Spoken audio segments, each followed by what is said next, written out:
Hello everyone, and welcome back to Monsters of the Past Revisited. You're probably wondering about the eyes. Don't worry, I'll explain it soon enough.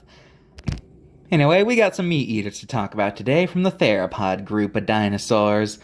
Now, I've decided to divide the theropods into a few sections, some by family if they have enough to say about their family, but some I've divided by size. I'll just talk about certain theropods of a certain size group together. Does that sound good? I hope so, because we're doing this. Let's go right now. Woo! First off, we got the Dilophosaurus, meaning dual-crested lizard. It was around 23 feet long and was the largest known predator of its time. As indicated by its name, Dilophosaurus's head was adorned with two crests, the purpose of which are unknown, but they were likely used to identify each other, or possibly a way to attract mates.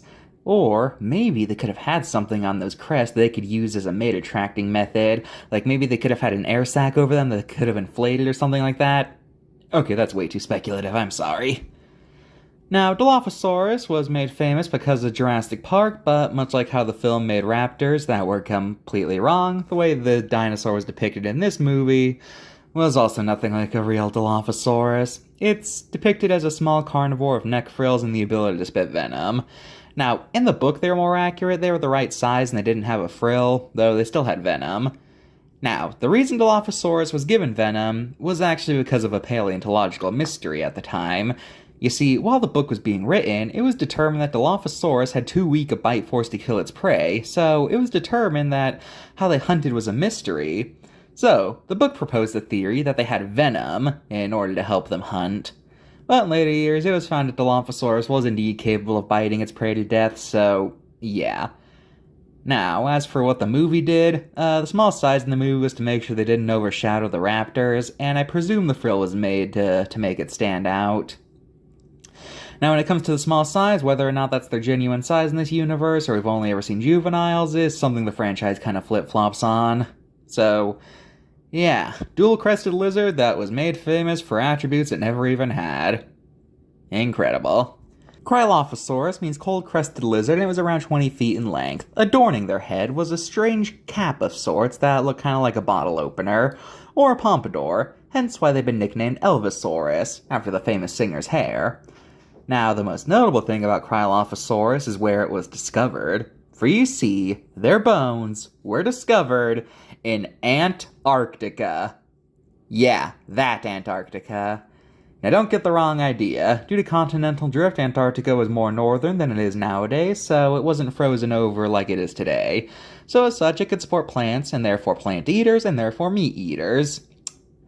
Now, we don't know the full extent of what life would have been like during Krylof's time, as Antarctic bones are rare, and even rarer have been given classifications. Some of the only other Antarctic dinosaurs that have been properly classified are the early sauropod Glacialsaurus and the Cretaceous Ankylosaur Antarctopelta. Now, the thing of Antarctica is that it being a frozen wasteland is a pretty recent development geologically, as most evidence points to Antarctica not freezing over until after the Cretaceous, so yeah, that's a thing. That's not to say life would have been easy, as Antarctica was still pretty southbound during the Jurassic, so they probably still had to deal with things like increased darkness in the winter, or colder temperatures, and things like that. It just wasn't completely frozen over like we know today. Probably still wouldn't have been the most pleasant place for animals that prefer heat, but, you know. The T-Rex of the Jurassic, Allosaurus, the other lizard, or different lizard, whichever you prefer. It got this name due to how light its spine was, which is thought to be a unique trait when they were first discovered. Anyway, Allosaurus lived in North America and Portugal, and were in the 30-footer range. Allosaurus was discovered in the 1870s during a time period known as the Bone Wars, where two guys, Othniel Marsh and Edward Cope, were determined to classify more dinosaurs than each other. This time period led to a lot of dinosaurs being discovered, but it also had some consequences for classification, like a lot of species that turned out to be dubious, and people slamming different fossils together to pass them off as new animals. Anyway, Allosaurus was discovered in this time, and it was given the classic kangaroo stance of all theropods. Early depictions of Allosaurus were pretty generic looking, in fact, and it's almost impossible to tell the differences between an old depiction of Allosaurus and T-Rex. Genuinely, you ever look at old art of either of these guys? It's basically impossible to tell who's who. Now, the idea that Allosaurus just looked like a miniature T-Rex with an extra finger eventually died down thanks to more discoveries showing off some unique traits, such as the fact they had crests above their eyes, and they likely had a leaner build too. Possibly. Anyways, Allosaurus also has the unfortunate distinction of being a wastebasket taxon. As in, it's a genus that had any even remotely similar bones attached to it. Because of that, it led to the idea that Allosaurus is a global species, but as it turns out, most of those bones were not Allosaurus or even remotely related to them. Allosaurus likely wasn't the top predator of its time. There were bigger theropods, but it was still a darn good hunter. And it's popularly believed they hunted in packs, so that's cool. Eustreptospondylus means true reverse spine, and it lived in England in the Jurassic.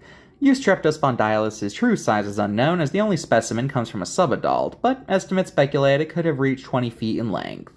One notable thing about Eustrepto is that the area it lived in would have been an archipelago during its time. Because of that, some speculate they had a lifestyle similar to Komodo dragons, being the top predators of their islands, and if they ever found themselves unable to find food, they'd just swim to another one for find prey. However, this isn't a universal belief, as some scientists believe they didn't actually live in the archipelago, and their bones just washed up in those areas. So, who knows?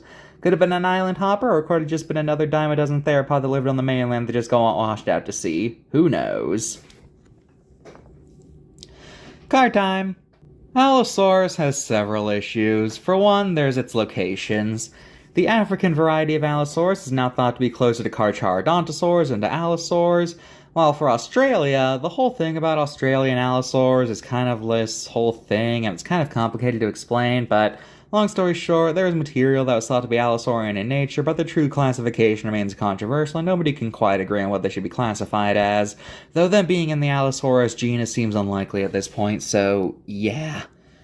But a more pressing issue is the fact that this card claims Allosaurus was T-Rex's ancestor. No. 7 out of 10. Dilophosaurus. First off, its coloration reminds me of candy. Secondly, how much you want to bet that they went into this card thinking of Jurassic Park only to find out that's not what they are like in real life? Anyway, it lists one of their locations as China, which has been determined to be a separate species. It also says Dilophosaurus was a ceratosaur, which was its classification at the time, but nowadays it's thought that Dilophosaurus is more distinct from them. But the issue, of course, is that Dilophosaurus was still a pretty early dinosaur, so fully assigning it to a family is tricky. And currently it doesn't have an assigned family, but it's not thought to be a ceratosaur anymore. 8 out of 10. Now, Cryolophosaurus is a weird error, and it's that we have to deduct points for what it's doing with its tongue. You see, we've never found a dinosaur tongue, but most paleontologists think they would have had tongues like crocodilians, some of their closest relatives, in that their tongues would have been largely immobile structures that didn't have the mobility of mammalian tongues. So as such, it's highly unlikely a Cryolophosaurus would have been able to stick its tongue out of its mouth. Also, it has some pretty bad shrink wrapping, 8 out of 10.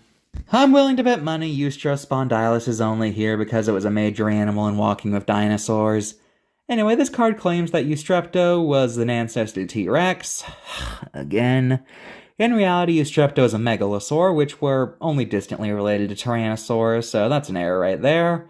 Also, I think this might have the worst shrink wrapping of any creature in this series. There is, no muscle or fat here.